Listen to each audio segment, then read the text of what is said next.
everybody, and welcome on in to the Unabated Tuesday live stream of Super Bowl week. And joining us here today, we have a very special guest with us, none other than Frank B himself. Frank, a titan of industry when it comes to betting here, not just in sports betting. You got your start. Oh, yeah, I know you're gonna shake your head and be bashful about it, but you got your start. You were an advantage player for over 30 years with your start in card counting, moving into other games, and then, of course, heading on into the sports world, as we all seem to do at this point.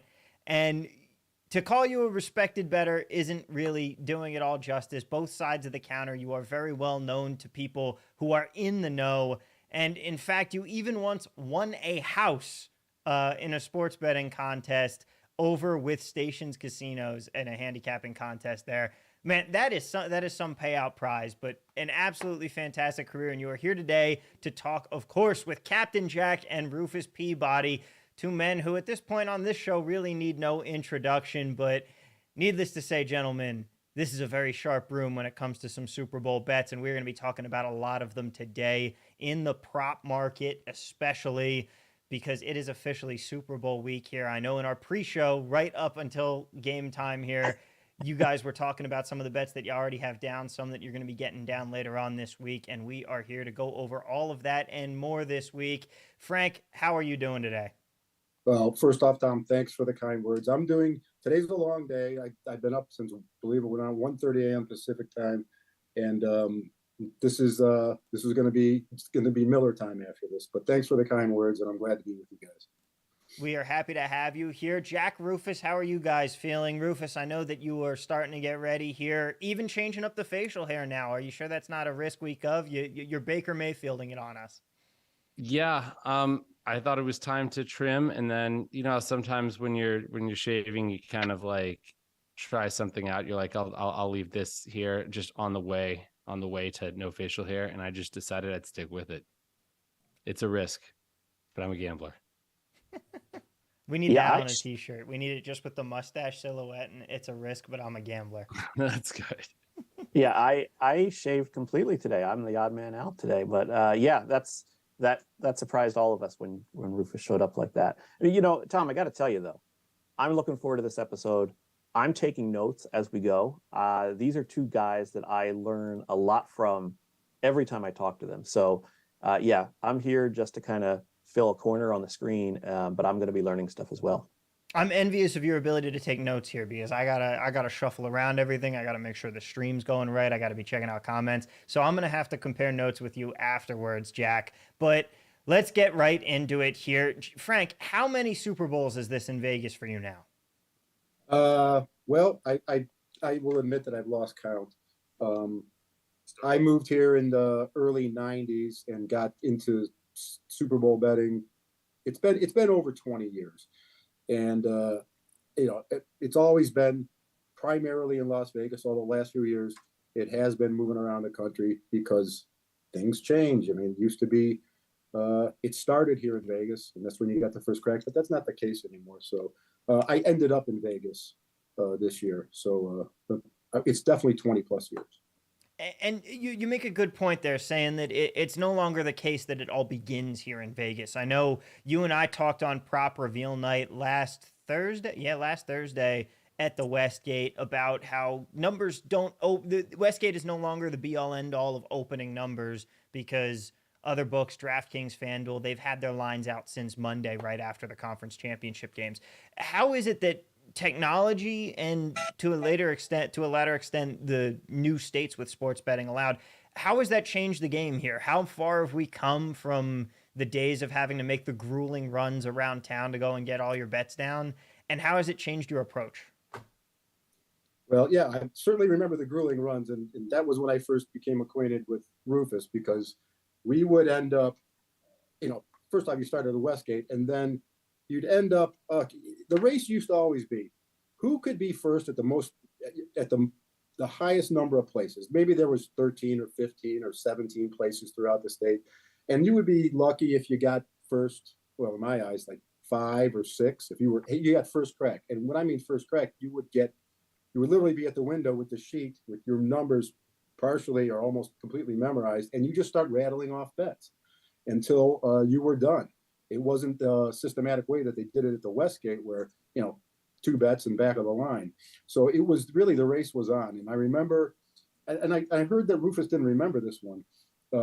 It must have been 8 or 9 years ago. And we had done the Westgate thing at night. And then I showed up back in the morning to continue with the crossword stuff that I had gone home and done research on. And he was the only one sitting in the book. He was sitting there, and I walked up and I said, "So is this a late night or an early morning?" And he was a little tight-lipped. He was up to something or whatever. And so did my business and moved out. And I ran into him then. Like, the Nugget was an unpredictable place. So I ran into him at the Nugget, and I could tell from that what was going on there, that I wasn't going to get first there. And you would see him here and there, but the real kicker was, I would make the drive out to Mesquite, and I would time it on early in the weekend. So I wanted to be first out there. And I remember I think it was that same year. I had parked, I was walking in, I saw him walking out the door. I was like, throw my papers in here. I guess I'm an hour late. So the grind and the process has changed, because now you got to get out of state. You got to go somewhere. This year I chose to go back east to Ohio, because that's where I grew up, and begin there. Pretty much any of the primary states will do, though, because they all the big companies put up the same product everywhere: Colorado, Jersey, New York. So that's how it's changed pretty much. It's you have to start earlier in the week, and you got to travel somewhere, and start your betting right away. Monday midday stuff starts coming out. And Rufus, when Frank talks about the fact that now there are other states that gambling has opened up to, how has it changed your process for how you approach betting on Super Bowl props this week? So I was not ready on Monday, and I had no intention of being ready on Monday this year. This year, I've kind of taken a more relaxed approach, just given that in recent years, I've really realized how much more value there is available on game day. And I think we've started to see the public influence these prop lines maybe more than they used to. And the other thing on the other side of the coin is the fact that now books like DraftKings and FanDuel are booking these game props every single week. Not necessarily all of them, but most of them. And so they are not as clueless as they once were. I mean, I remember back in the day when I would bet the no roughing the passer at the win every year. Every year it would open at minus 115. And I'm guessing Johnny Viola was probably just looking at the price he had put out last year, not where it closed, where it opened. And when you're taking those bets once a year, it doesn't really matter that much if you're wrong. And you're not gonna. But if you're taking those every single week, you learn pretty quickly. So that's why you don't really see the same. You don't see maybe the same opportunities with the openers. But also now that it's more. I mean, it's not just in Nevada. There's more competition for those openers, as Frank mentioned. And so back in the day, it was a small group of us kind of going after the same things. We all had our people going around from book to book, trying to make sure we had a sense of when they were going to come out and be there to fire. But now there's more competition for that. And so realistically, there isn't as much gravy early. And so, so most of my betting is done later now, and I was not really involved in the races this year. So I'm interested to hear from Frank, though, how it was. Yeah, Frank. So how were the races to be first at the books? And did you also find that you were betting you're going to get the most of your bets down later this year? It'll be about an even split. But when it comes to the race, because what we're referring to in the past is, you had to physically go there. There was the apps. Now with the apps and everything is different. So no, I wasn't like staking out the golden nugget. I kept checking in, and I missed the opener, so I just got the sheet and started going through. At that point, the sheets are worthless. You pretty much got to ask them to give you a tape so that you can see all the updated lines. So I wasn't competing to get to the counter first this year, anything close to what it's been in the past. I went to Westgate, and I went to a couple other places, tried again, because it really is just got to know when they're going to go up on the app. With the exception of the Westgate, they all go up on the app immediately. Now, Jack, how about you? Because especially being in New Jersey, you have a little bit of a different story, because you have access to some of those betting exchanges that have just started coming on the market here too. I don't know how much action you've gotten down so far, but have you been finding that you're gravitating a little bit more towards those, or is it simply that you're enjoying the vast marketplace that New Jersey now has? Yeah, it's a little bit of both. And I'm glad you brought that up because the betting exchanges add a new wrinkle because for years, a large portion of props for the Super Bowl are kind of one-sided. They'll bake in so much vig that it's really just not a competitive market, or it'll be completely one-sided where you can't bet the no. You can only bet if something will happen. And these exchanges, being more person-to-person exchanges, there's going to be a lower straddle on these markets. And even though these exchanges are largely seeded, the fascinating thing is that they have like things like anytime touchdown, yes or no, and they're going to leave that up through the game. So like as the game goes on, you can change your opinion as to who could possibly score a touchdown based on the game state. You know, if a team is trailing by a lot, it's less likely there's going to be a rushing touchdown because they're going to be throwing more and things like that. So the exchanges are adding a whole new wrinkle for me that might extend up through the game this year in my prop play. And I actually just got a notice from Profit Exchange. They just added more. They just added a bunch of new props that I haven't had a chance to check out yet. So maybe I should just shut up and go check them out while you guys are talking. I don't know. Well, I do know that perhaps some of these exchanges might have someone coming on a future stream of some gambling website that might talk about some of those props, maybe on Saturday on a certain Unabated super stream, which everybody should stay tuned for. But right now, Frank, along the same lines of the addition of other states and the new wrinkles that has brought into the art of getting down in gambling, have you found that having other states available to bet in has helped you find more discrepancies and lines between books? Or do you think that it was better back when it was more isolated just in Vegas and the books weren't really interconnected? I think as Rufus alluded to earlier, the fact that they do it every week throughout the NFL season and they're putting up, you know, they go pretty deep. They're not nearly as deep as they go into Super Bowl, but, you know, they have tackles and assists and all these other type of derivatives of the receiving and the rushing props that the discrepancies from my lines aren't so great there. It's when they start to delve into the area where they're not familiar with, like in the Super Bowl, they go to the next level there. You know, in Vegas, they don't do tackles and assists until Super Bowl. So they're certainly a little bit behind there, but the ability to get down on some of these in the other states is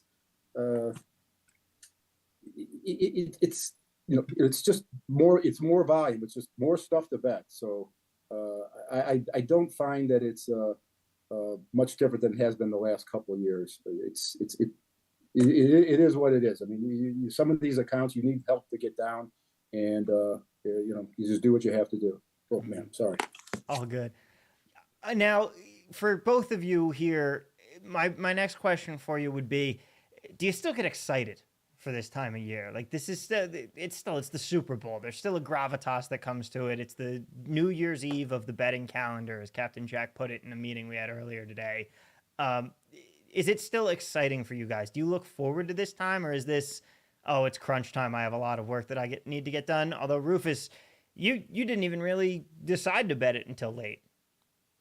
Yeah, because I was thinking about all the work that it involves, but it's also, I mean, I also do enjoy it. It's fun. I like the process of getting down. I don't like racing Frank everywhere, but but the, I don't know, the problem solving, the critical thinking, the kind of, it's not just pressing run on a model. And so I kind of enjoy that and the process of accumulating these positions. And there's always a letdown, win or loss, especially loss after the Super Bowl the next day, because you got to go cash those tickets. And it's, I don't know. I think it's like anticipation for before Christmas as a kid. It's like the day after Christmas, like all the presents are under the tree, but they're all opened now. And like that feeling is coming back down. But then, you know, the day after the Super Bowl, then it's kind of vacation for me in a way. I mean, I still will be betting golf and stuff, but it always felt like the next month was when I always kind of took most of my vacation. Yeah, it's that nice dead time in between here and March Madness. But Frank, how about you? Do you still get excited when it comes to prop season here?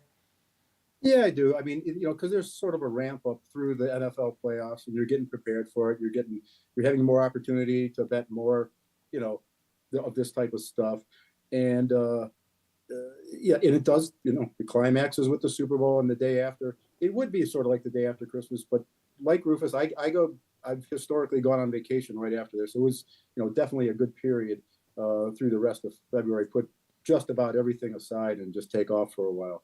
But I guess I still enjoy it because I snap too Monday morning. So I don't do anything that Sunday night after championship eve other than look at the opening line. But that Monday morning, I'm ready to go and to start making the lines. Now, how much of your action would you say is already down? We're here on Tuesday recording this right now. The game is, of course, Sunday. Would you say that you've gotten maybe 50% or more than that down already, or are you waiting to bet late? I'm not waiting. I mean, I'll keep betting as long as I find stuff. But I would say, I would hope that it's a little less than 50%, more like 40%. But we'll just see how it goes this weekend. I mean, it could be more than that. I'm not, not going to just force everything in. I mean, I know in years past, I would have a dedicated bankroll of things, and I remember making bets. That was sort of like when I would make the no safety bet. Okay, I got this much to spend on no safety. I remember one year making a 75 to 1 shot bet. Or I had to lay minus 7,500 on something. I go, okay, I got the money in this. I might as well put it in. It was this how far back it goes. New England and the Giants, when I think it was the undefeated season, and the bet was, will the Giants outright win every quarter? And I bet the no minus 7,500. And so all New England, the big favorite, had to do was win or tie the quarter. But that's the type of stuff you start looking at if you got a bunch of money left over on game day. You're just looking to get it in somehow. I mean, there wasn't a bunch of EV there, but right now I'll call it a little shy of 50%. Rufus, how about you? I know you've been saying that you're waiting to get some of your action down come late. Yeah, we haven't really attacked any of the unders for anything besides like sort of fringe players, and so we are more just trying to get the money ready in the proper places. And so I would hope that right now we're only at about, let's see, 15%, somewhere in the 10 to 20% range is like, based on historically, we're actually probably like 12% of what, so a lot more to get down for sure. And actually most of my action now is on things like a lot of random overs and things like the Chiefs to score over 2.5 touchdowns and the Chiefs to score a touchdown in the fourth quarter. And, I'm sure I'll end up with all these positions that are going to be negatively correlated to that later on. And so when you talk about that negative correlation, it kind of gets us into the meat of the issue here, which is, how is it that you approach betting props? Is it that you're building out a game script? Is it that you're simply just looking for value based on historical results? What is it that for you is really what you're setting up here for how I'm going to make my bet, what I am going in looking for? What's your process? Mm-hmm. Me or Frank? You, and then I'll go to Frank. So you have the game props. You have sort of the algorithmic game props, which are just basically derivatives based on the spread and the total. And so I have some sort of rudimentary simulation based stuff. And then there are player props and sort of team props which rely on my projections for these teams, which is essentially based on like building models for these things. And then for the player props, it's figuring out what piece of the pie a particular player is in terms of participation in a way. So I'll have a projection for how many plays this team's going to have, how many, what their run pass split is going to be. And then out of the pass plays, what percentage is there going to be a sack? What percentage is the quarterback going to scramble? And then the rest will be pass attempts. Where's the ball going to go? And then that's looking at receivers and their participation in terms of, their snap counts, but also their routes run. And I mentioned this actually in this article that Jason wrote on Unabated today, which is actually I read. It's quite interesting. It kind of dives into some of this stuff. But did you say too much in that article, Rufus? I don't think so. Why? Okay, I read it and I was like, wow, I've never heard Rufus actually give away this level of detail into his process for player props. But I I'm think glad it's a logical hierarchical process, and I think everybody approaching it. I think Frank does similar things, but I think the sort of secret sauce is how you come up with the projections, and then there's a lot of art that goes with it as well. And so, an example of that actually that I talked to Jason about was Miles Sanders, who, if you look at in trying to project out his usage and the fact that last week he didn't really get a lot of touches or snaps at all in the second half, they went with Gainwell. And so you could say, well, maybe, the game was pretty much decided at that point, but they were still running Jalen Hurts with his injured shoulder. So it doesn't really seem like they were trying to protect Sanders from injury. Were they riding Gainwell because he's the hot hand? Is it just some specific matchup thing that, as a football expert, I don't know about, and whether that matchup, would extend to the Super Bowl, or were they like Gainwell his Gainwell got himself a bigger role, and that's the kind of thing that there's a little bit of art to that, and trying to make an educated guess, and so that's, I think the hierarchical, the sort of logical hierarchical process. I think basically anybody that's doing this is kind of taking a similar approach. And Frank, how about you? Are you taking a very similar track to what Rufus is doing, or what is your process when it comes to evaluating which bets you want to fire on in the prop market here for Super Bowl? Well, when it comes to, coming up with your numbers, it's a far cry from Rufus, because my computer literacy is almost nil compared to him. So much of my stuff is what you would call very old school. There's a lot of pen and paper and moving things forward from the previous week and making adjustments. Like I said, it's kind of a ramp up throughout the postseason, and as he alluded to, the art of it is, after you arrive at your raw number, which I think we probably go about it a little different than I'm literally doing this stuff by hand. Then comes the tweaking and the adjusting for recency, adjusting for injury and the potential impact of such, and I get in your evaluation of how the game's going to play out. So then you will start to arrive at some of these numbers, and it is the last part of the process where you start to make those subjective adjustments that you start to reveal plays most of the time, because a lot of the numbers that are hung by the books they're very mechanical. So certain things are gonna jump out at you, and those are gonna be the bets that you've made these subjective adjustments to. Now, Frank, I know that you were kind of the one who taught Jack how to look for cross-sport props. They're a bit of a unique market, especially because, as Rufus said, now you have books that are booking the main props all season long. These cross-sport ones we really only see come up in this game here. Are there ways that you like to attack those? Because I know that Jack has an article coming out tomorrow about the same subject. Well, when you say taught, I didn't really teach. I just steered them in the right direction. Being fellow advantage players from different disciplines, primarily blackjack in the past, we were always, our most success came from finding your weakest opponents, finding where the weakness was. We wanted to play in the softest games available. And when you take a look at the cross sports, well, the half of the equation, the books are familiar with making the line for that, but it's the other half of the equation where he can make some slip ups, and you see it every year. I mean, they make some gigantic ones. A couple we can talk about later from this year. So it was more a case of letting him know, listen, this is where you can find some really soft stuff, because just the unfamiliarity with them dealing with that one half of the equation. So so that's kind of the reason that I want to focus on them quite a bit. Frank, the one thing that you taught me that I think is paramount in attacking these cross-sport props is the man versus team approach. You want to talk more about that? I think that's really valuable. It's in the article tomorrow, but I do give credit that you were the first person to bring this to my attention.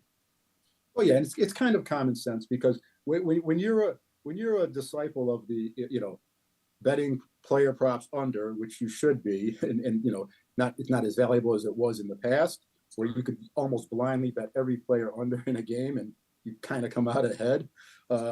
Things have tightened up a bit since then, but when it's an individual versus a team, well, cut right to it. An entire team is not going to get injured.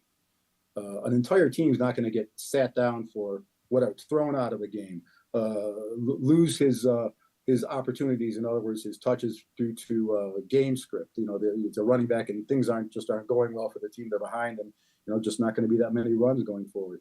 You're not. It's sort of. It's a lot more bulletproof taking that the entire Utah Jazz than it is taking some receiver on his receiving yards. So it's just a basic. Again, back to like we learned how to gamble blackjack. There's right answers.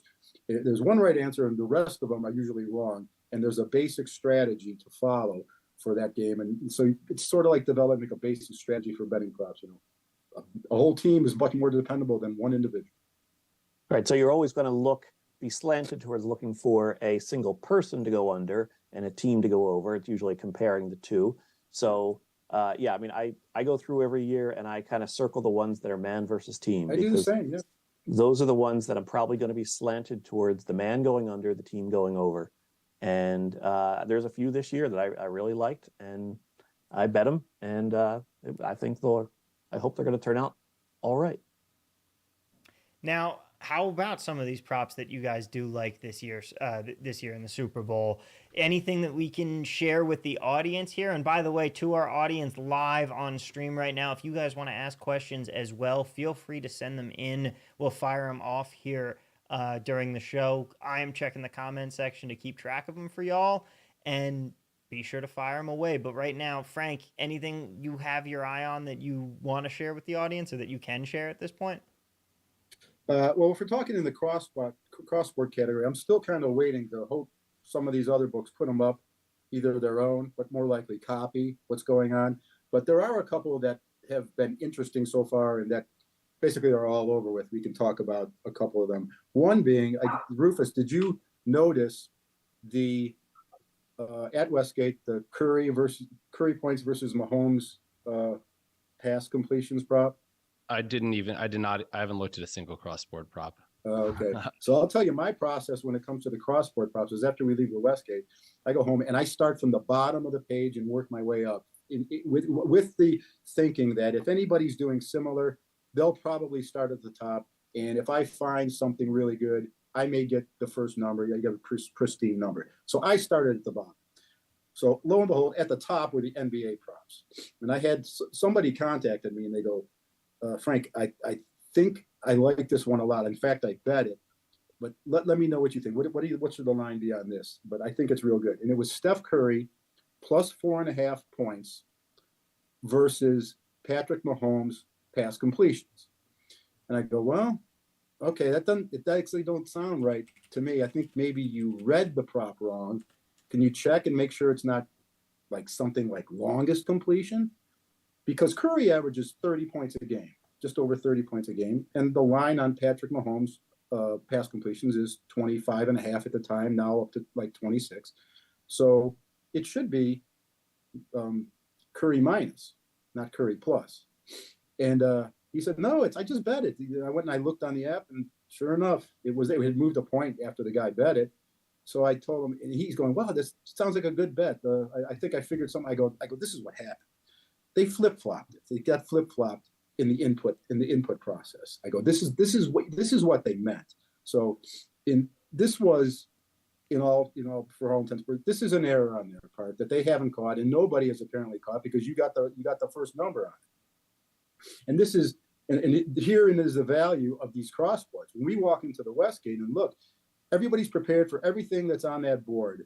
Those guys in line. But you can't possibly be prepared for the cross sports because you don't know what they're going to use. You have with a template that you saved from last year, knowing that they're just going to swap things in. They're going to swap another soccer game in. They're going to swap another college basketball player, another team total in. But you don't know what it's going to be. So those are the things that you, like I say, when we're done there, I go home and I start working my way from the bottom up. But these cross-sport props, they can really create problems because the books don't really mistakes can happen like that, and they happen all over the place. I was going back and forth with Jack last night, And I was pointing out to them, I go, listen, they got this other place, not Westgate, has the bean pot prop that they like to put up every year.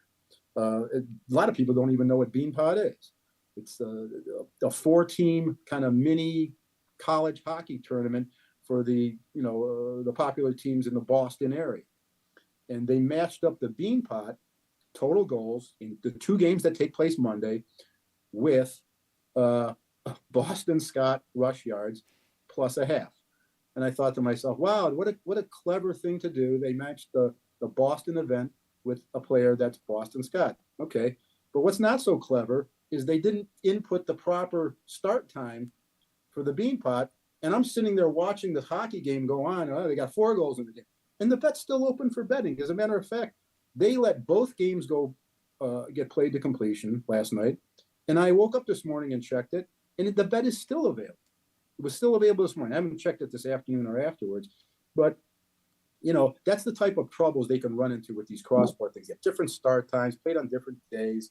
And, I have more stories about problems that occurred because they took advantage of maybe errors or just, their inability to run things properly when it comes to these cross-sport bets. So they can be very lucrative, but they can always be a real headache too. Because like the bean pot thing, what are you going to go bet that now? They could just cancel it.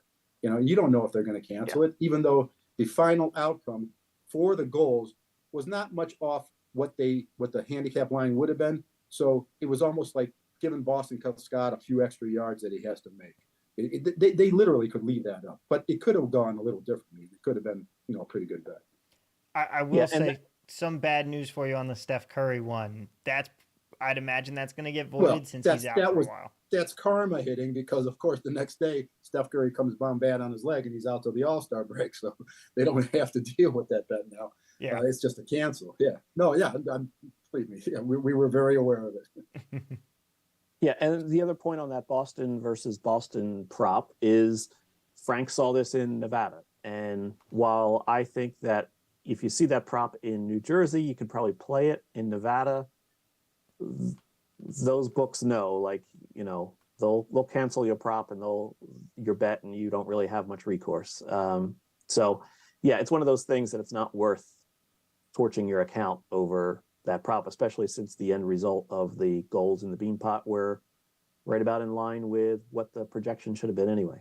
Right, and an additional problem that occurs for certain guys that I know is they would go, get in as much as they can on what they thought was the right side on something they think they're partially past posting, but then they would go out and bet the other side of it, which is, you never want to do that. If you're getting anything that you can even marginally consider shaky, you don't want to go bet the other side because they might cancel everything. I mean, now you're stuck holding your buyback position. You're completely exposed on the buyback position. So if you put the bottom line is, if you're going to take a marginal type of angle shot, don't buy it back. Yeah.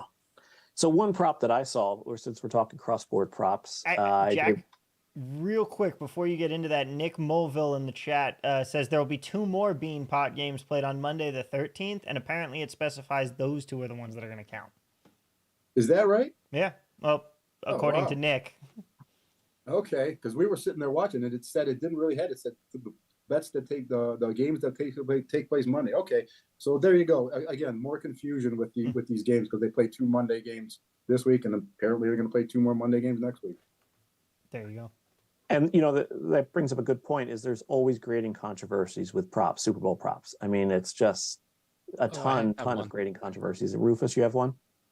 Oh, I have one from years ago with the Westgate, where it was a tackles and assists prop, and they specified in the rules that sacks didn't count towards tackles. That they were yet, I think what they meant was that it turns out they meant that sacks didn't count additionally because sacks are included as tackles, which actually made it more difficult for me for my modeling that stuff. I had to go and take out the sacks. It was extra work, and so I had bet Von Miller under, and I think he had ended up for the game. He had 6 tackles, 3 of which were sacks, but I bet him under.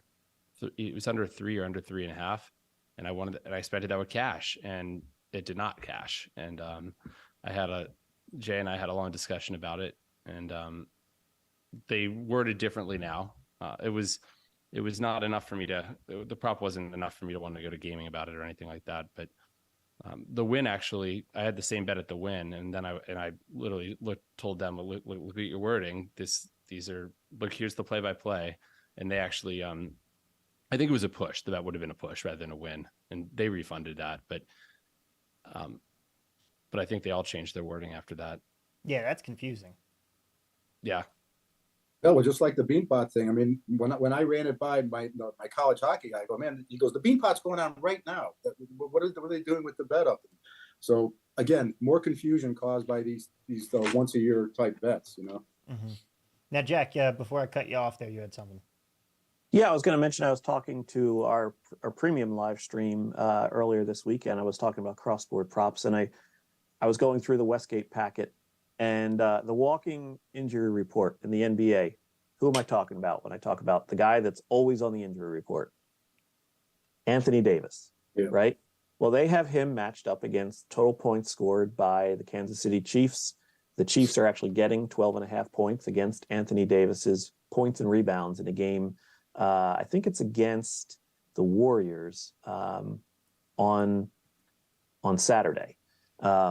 Anyway, great position there for man versus team with a man that's sort of fragile, literally, and a team that's kind of anti-fragile because they have multiple people that can score. So that was a good example of a man versus team where the guy, now the funny thing is I bet the same prop last year when they had Anthony Davis versus somebody, and literally 2 minutes into the game, he went out with an injury and he was out for the rest of the game. So it was sort of an easy layup last time, but situations like that are all over the place. And that can be a really tough one where you don't want to root for somebody to be injured. And obviously that's not what you're doing there. Right. But I noticed it certainly is coming into play this year, especially in the how many players will throw a pass market. It always said at 2.5. This year, more than any recent years, we've got both quarterbacks coming in with very questionable injuries. Mahomes much more so than Jalen Hurts. He looked pretty fine in the Eagles game. But anything's possible. Is that something that you might be looking at in this one? I'm going to say I don't think that's about injury as much as it's about a trick play. The injury thing is going to come into play far less often. It's whether they'll have a wide this receiver particular throw a pass. year, I think there is the possibility. Even this particular year, I mean, I don't see Mahomes going out of the game and or Hurts unless they get injured, which is what you're saying, but I think it's fairly remote still. Also, one of the points we always bring up is this is the game where teams empty the playbook. They go deep into the playbook in the Super Bowl because they need to come up with plays that are not already on film for their opponent to see.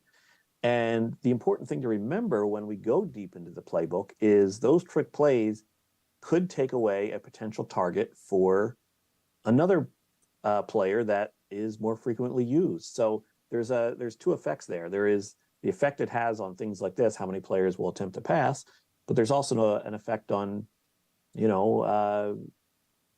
Miles Sanders carries or Dallas Goedert targets, things like that. However, go ahead, Ru.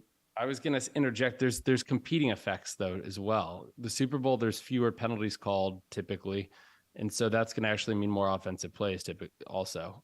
And then also you have situations during the regular season where a guy might sit out the fourth quarter of a blowout game, especially since these are two teams that have been winning most of their games and playing with positive game scripts.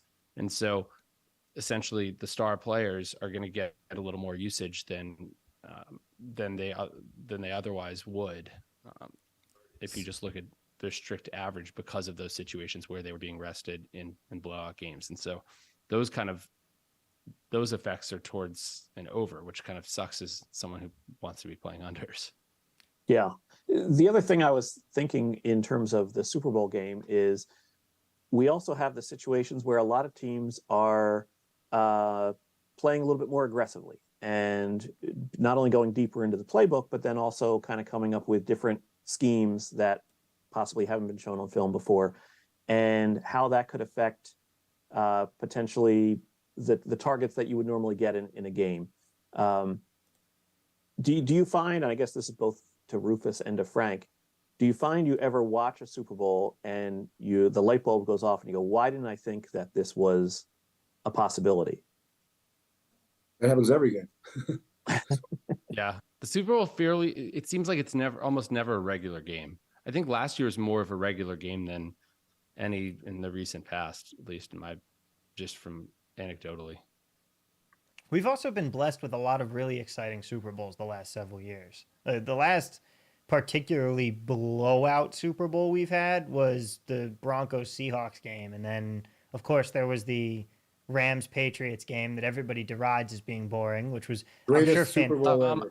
Tom, I could give two shits whether the Super Bowl is interesting or not to watch. I'm aware, but most people, whatever. Rufus, like aren't. If it's a 3-3 game, I'm very happy always. Yeah, Right. I do remember. I want it to be the most boring game to watch. Yeah, that's what I root for. I do remember that year where it was the most boring game, where it was the Patriots Rams game. That was my year covering it with VSiN, and my job was to grade all of the props for our props graphics as they were happening. And so everybody else was having a boring Super Bowl. I was frantic the whole time because every play there would be, oh, this hit, this hit, this hit. And it was just nonstop having to grade all this stuff. A whole new respect for what they have to deal with behind the book when it comes to these. Although obviously they have a little extra time after. We were trying to get it in real time on the broadcast. But any other props that you guys are really looking at that you can divulge here on screen so far? Well, I'm willing to talk about player stuff because I have some questions. Maybe Rufus can steer me off course because I got a few that I'm going to continue to bet and some that I'm going to initiate some bets on. Yeah, we didn't talk about them ahead of time; they just be off the cuff. All right, yeah. so I haven't done any Chiefs wide receivers, just for reference. I literally haven't made my number. I haven't made any numbers on Chiefs wide receivers yet.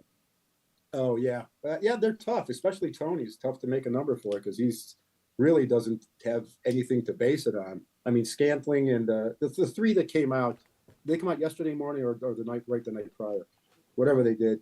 They put up numbers on Scantling, they put up numbers on Juju, and they put numbers on Tony. And Scantling and Juju, they're just raw medians are what they use for receptions and yardage. Tony listen, he doesn't have enough body of work to look at it and make anything out of it. So that's more conjecture there. But the one that I wanted to run by you is I bet it earlier. I think I got something a little better price than I got today. But today I bet under 4.5 the number of Philadelphia rushers, and I laid 1.8. Have you done that one? I haven't yet. These are the ones that I kind of hate, where I'll eventually get into it, but it's a lot of, it feels like a lot of work and a lot of uncertainty around it as well. A lot of times I'll do it via simulating out my, for my player props. I'll have, this running back projected at 1.7 carries and this other guy at, 13 and then Jalen Hurts and blah, blah, blah. And so, but that's not the right way to do it because the players are clearly not independent. Right. So I kind of do a combination of that and then kind of looking back also at how they've allotted things. Well, I made the line a rock solid 4 because, if you were to offer me the bet on the number of Philly rushers, you said, I'll take 4 and you can have all the other numbers and for even money, I would take that bet. You take 4. So you have Scott, Gainwell, Sanders, Hurts. Right. No. Probably Scott. Yeah. And then it's real tough to come up with another one. The Pascal's had a rush, hasn't he? Okay. He's at a rush. Okay. Maybe. Who else? Yeah. But if they do Devontae did not hit Quez Watkins. Quez Watkins has had multiple. I think he had 2 early in the season. You could have, it's whether the thing is though, you're going to get more trick plays and things like that in the Super Bowl. That's always the play as well. Capwise in the chat saying that Quez is the wild card. They like the under there as well, but Quez Watkins the wild card in this one. And by the way, on the note of Capwise here, don't forget We've got Ben from Capwise going up against Captain Jack in our props contest, and anybody can enter it over on runyourpool.com. I don't have the link in front of me. I'll insert it into the description of this video afterwards, but you can also head on over to the Unabated Twitter and sign up today with runyourpool.com for our props pick'em contest. Tom, I really quickly wanted to continue on this prop. I remember years ago looking at trying to look at the quarterback number of players with a pass attempt, or might have been pass completion, and looking at the Patriots and how often in the past they had a non-quarterback throw the ball versus what the regular season baseline was in other teams and stuff like that. But you just don't have a big enough sample size to really come to anything conclusive. And it could vary from one coach to another. One coach might bring out more trick plays than another. With Belichick, you have a good amount of data, but not a good amount of data, but at least some. And so it's hard to know really if there is that effect or how large that effect is of it's a Super Bowl. Teams are going to empty the playbook and have more trick plays. Right. So how much do you amplify the trick play probability in this versus a regular game? Because, like I said, a lot of these other ones, like Chiefs number of receivers, they got a wild number of receivers. They have some games like 10, 11 guys catching passes. That's a tough one to make a line for. And even the Chiefs rushers are tough. But the Philly rushers, I would have to make a real leap and say, okay, I think they're going to do something really bizarre. I don't know if Quez Watkins has seen any action in the postseason. What if Gardner Minshew comes in to take knees at the end of the game? Okay, that's one of the few times that they've had 5 rushers. Yeah, it's definitely that was the last time they had 5 rushers in the game. They never had more than 5. If they're winning, they pull out Hurts, he gets an ovation or whatever, at the end of the game type situation. Listen, these things are all possible. Yeah. It's also possible that Boston Scott doesn't get a carry. Yeah, for sure. And then you could bring me. All these combinations could occur. But I don't. That was one I wanted to run because I made the line closer to minus 300. I knew they were going to put every place put it on 4 that I saw, but one place doesn't want to push, so they put it on 4.5. I would probably. That makes sense. I would probably if I ran it, I'd probably end up with something like minus 500 is the true price. But again, I don't believe that exactly necessarily. I wouldn't have a ton of confidence, and so I probably wouldn't. I'm not going to bet something like that unless I have a big edge. But I would definitely lay minus 180. I think that's a great bet. Well, the market, other places is all higher. I've seen that's a scalpable number. It's the best number in the market. But and it's only, I think, because it's the one place that I have found so far. I'm not saying there aren't others that don't have it sitting directly on 4. Because the ones that are sitting directly on 4, they did juice it to the over, which probably motivated this one book to say, okay, we'll put it on 4.5 and just juice it under. It's because a lot of times they don't understand how much they need to juice it to jump off a number like that. Yeah. Suns 116 wants to know your thoughts on highest scoring half. Oh, this is the one that I think Fezzik always loves, the second half. Second half, yeah. And based on what is not the world's largest sample, and based on a lot of games with the Patriots in them, when the Patriots famously have never scored a touchdown in the Super Bowl during the Tom Brady era. I don't think in the first quarter. In the first quarter, sorry. Yeah, in the first quarter. That's what I meant. So my thoughts are I'll probably be firing on the first half on Sunday, close to game time. I think a lot of people that I've talked to think that it's sort of like that they start the game cautiously. That's just their opinion that they're going to teams, because it's a big game, they start the game cautiously. Here's a question though: if there wasn't this trend, would anybody have that narrative? I think it's coming up with the narrative to fit the data rather than having a narrative first and the data justifying it. So that's why it's a little bit of an extension of neither team wants the ball first. Yeah. Mm-hmm. Do you? This is a totally coin flip, receive the first situation, right? They're both going to defer, right? I assume so. Yeah. Yeah. Yeah, I remember back when it was very different. Which leads me to one more bet. If you want one more bet by that, and I just noticed this one this morning. I was not able to bet it because I don't have access to this particular book today. There is it kind of leans a little bit on who's going to win the toss, in my opinion. It's a short chart that says who will reach 10 yards rushing first.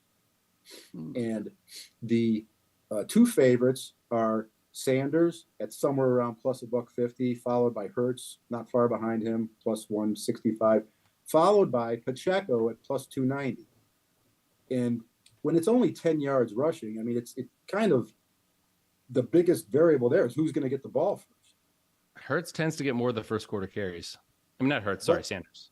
But I'm saying if it's 50-50 that the Chiefs get the ball first, and Pacheco is the primary guy, it seems like taking plus 290 there, he could get it before those other guys even get a chance. And even if he doesn't, it might go, Chiefs possession, Eagles possession, still not settled, back to the Chiefs. I mean, it just seems like that's a generous price for that, which is basically a coin flip on who's going to get that head start. Yeah. I like your approach there. Mm-hmm. Now, before we close out the show here, how about a little bit on in-game? Rufus, I wasn't paying the most attention last year when we watched the Super Bowl together, but were you firing off on anything in-game? Are you going to be looking for stuff in-game this year? I bet second half, but that's it. The rest is we have a drunk grading sheet open and we're sometimes people are grading bets, but otherwise we are not betting in game now. Frank, how about you? No, I'm just, if anything, I'll bet the second half. I am not equipped to, I'm always of the opinion, and I know there are other guys that have this all figured out, but when it comes to live betting, I don't like having to have everything run. I mean, the feed you're getting is a delay. I mean, you're just at a disadvantage. And if you're not prepared and equipped to make up that disadvantage, I don't really dabble much in live betting at all. All right. Final prop here. I'm sure that you guys have a lot of thoughts on this one, so I've saved it for last. What will Rihanna's first halftime song be? Who's she? You should ask the prop of yes, no. Will anyone on this stream watch the halftime show? And I think no is going to be the overwhelming. No is heavily juiced in this one. I won't watch it. Yeah, no. I don't know. I'll tell you what, though. There are some people that totally. The year that Katy Perry was the halftime show, my kids knew everything. They go, no, she's going to sing Fireworks Last, or whatever the name of their song is, because after that, they're going to shoot a bunch of fireworks off, and it's a Pepsi commercial. They have a Pepsi commercial with fireworks. That's not going to be the first. I mean, they literally nailed it. Now, I couldn't bet much on it. Every now and then you're able to get some money down with some random bookie that's going to book you the national anthem, but I couldn't get anything down on that. But it was just interesting to see how they had this all figured out. It wasn't a mystery to them what the first song and the last song was going to be. Oh, then she's not going to sing that song at all. So yeah, there are some people that really get into it. I've got a quick halftime story that I've told before, but probably no one on this stream has heard it before. You got to keep your eyes open for Super Bowl promotions that aren't necessarily about the game. I was, this was 2 or 3 years ago. It was halftime of the Super Bowl. I forget which Super Bowl, to be honest with you. It was like 2 of them ago. And I'm poking around and I see BetMGM is running a slot tournament, a tournament where you have to accrue points, and whoever accrues the most points just during the halftime period wins the big prize. And so I decided, well, I'll just see how many people are participating in this. And I refreshed the leaderboard for like 2 or 3 minutes, and there's only 3 or 4 names, and top prize is $15,000. And really you finish in the top 5 and you're guaranteed at least like $2,500. So I'm like, oh, well, I can fire in some random money on some slots here. And so I just play for like 5 minutes straight. Now, mind you, the halftime is a little bit extended in the Super Bowl. It's about 30 minutes or so. 5 minutes in, I refresh the leaderboard. I'm the leader, and it's like not close. And so I play for about 10 more minutes, and now I have this massive lead.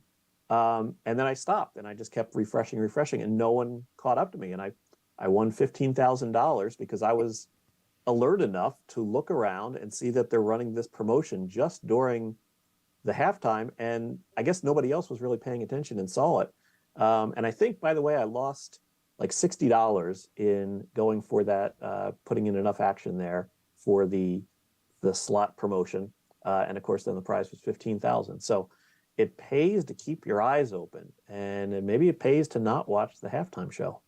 I would be. That's Captain Jack, the AP. There, he's done stuff like that before, and he's not willing to take a little bit of a beating on the slot machines for something like that. Definitely. I'm still just disappointed Taylor Swift turned down the halftime show this year. I'd be watching that one for sure.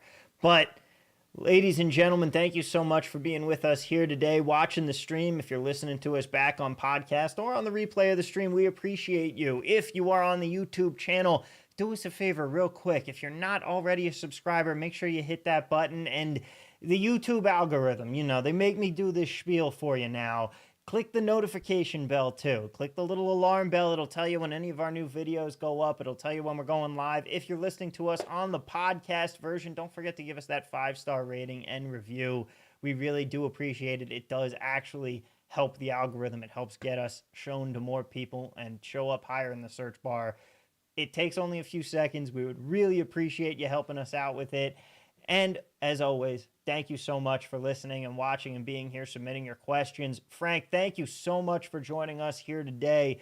I don't know if you'd like to plug your Twitter at TiesWin, or if you have anything you want to shout out real quick. I tweet about twice a year, but it's at TiesWin, and if something interesting comes up, I'll put it on there. But yeah, thank you guys for including me in this, and best of luck in the Super Bowl to you and everybody else. Thank you so Thank much, you, Frank. And of course, be sure to check out unabated.com and be sure to stay tuned because we have plenty more coming at you later this week. On Thursday, we are going to be doing the live podcast. Peter is going to be here with us Thursday, 7 to 8 p.m. Eastern time. Going to be right back here. You can already check out and set a reminder for it on the YouTube channel. We'll be broadcasting everywhere you're seeing us right now. But the big one, don't forget, this Saturday, 7 p.m. Eastern time until at least 10 p.m., probably going to go longer. The Probably Super longer. Stream 57. We are going to have so many guests. The guest list is packed to the gills here. Jack, you have been working tirelessly on this. It is going to be a who's who, a star-studded talk before the Super Bowl. You don't want to miss it. Come hang out, enjoy it with us. If the stream goes longer than 3 hours, I'm going to fire up the hot tub and I'm going to switch to streaming from outside, I think. It's going to be a fun time. We're going to be enjoying it. So be sure to be here with us. Again, that's on the 11th, Saturday, 7 to 10 p.m. Eastern time, right here on our YouTube channel, youtube.com/unabated. And of course, as always, sign up at unabated.com. Use your free trial this week. You got the Super Bowl right here. There's no Great better week time. for it. Yeah, there's no better time. This is the Plus EV time to use that 7-day trial and then join us here at unabated.com, of course, with hopefully a yearly premium subscription. Follow us on Twitter at Unabated Sports, on Instagram at Unabated Sports, and all right, there we go. I'm finally done. Ladies and gentlemen, thank you so much. Thank you to Frank, Rufus, Jack. Thanks for being here with us as always. We'll see you next time. Best of luck on the Super Bowl, and as always, let's cash those tickets.